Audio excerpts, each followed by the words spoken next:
మత కల్లోలాలు రాకుండా ఉండేందుకు పవన్ కళ్యాణ్ ప్రాయశ్చిత్త దీక్ష చేస్తున్నారని జనసేన నేత శ్రీనివాసరావు చెప్పారు.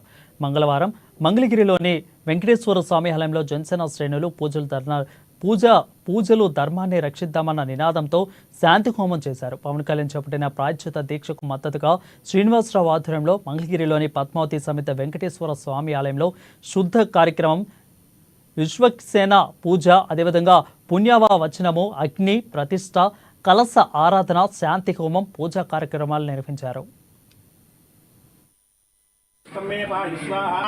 తిరుమల తిరుపతి దేవస్థానంలో ఏదైతే ధర్మాన్ని పరిరక్షించుకోవాలి అనే దీంతో భారతదేశమే కాదు ప్రపంచం నుంచి కూడా స్వామివారి చాలా విపరీతంగా ఉన్నాక హిందూ అనే దీంతో చాలా ఆధ్యాత్మిక కేంద్రంగా ఈ రోజు తిరుమల తిరుపతి దేవస్థానం ఏర్పడింది. గత శతాబ్దాల నుంచి ఆ యొక్క వెంకన్న స్వామికి ఎన్నో పూజలు చేస్తా ఉంది. దాంట్లో భాగంగా ఒక నెయ్యి కలుషితమైపోయి చేయటం, గత ప్రభుత్వం పెద్దలు దాన్ని పట్టించుకోకపోవడం, ఈ రోజున ఏదైతే ధర్మాన్ని పరిరక్షించుకోవాల్సిన బాధ్యత ప్రభుత్వాల పైన ఉందో గత ప్రభుత్వాలు అవన్నీ విస్మరించిన నేపథ్యంలో ఎన్డీఏ ప్రభుత్వం వచ్చిన తర్వాత ఈ రోజున చూస్తే నెయ్యి కలుషితమైపోయిన చాలా దారుణాలు వస్తా ఉన్నాయి. బయటంగా ఈ రోజున ఎంత బాధగా ఉందంటే స్వయాన మా అధ్యక్షులు పవన్ కళ్యాణ్ గారు చలించిపోయి ఆయనే దీక్ష తీసుకొని నేను పాప పరిహారార్థం నేను దీక్ష తీసుకుంటానని చెప్పి ఎవరైనా చేయని పాపం మన వంతు బాధ్యతగా మనం చేయాలని చెప్పి, అలాగే రాష్ట్రం అంతా కూడా అక్కడ యాగాలు దీక్షలు జరుగుతా ఉన్నాయి. ఏదైతే మా జనసేన పార్టీలో సిద్ధాంతాలు కులాలని కోవాలి, మతాలని గౌరవించాలి అనే ఒక సిద్ధాంతంతో పవన్ కళ్యాణ్ గారు పార్టీ పెట్టి ఈ రోజున పవన్ కళ్యాణ్ గారు తన మతాన్ని ఆచరించండి, పరమతాన్ని గౌరవించండి ఆ యొక్క సిద్ధాంతం ప్రకారం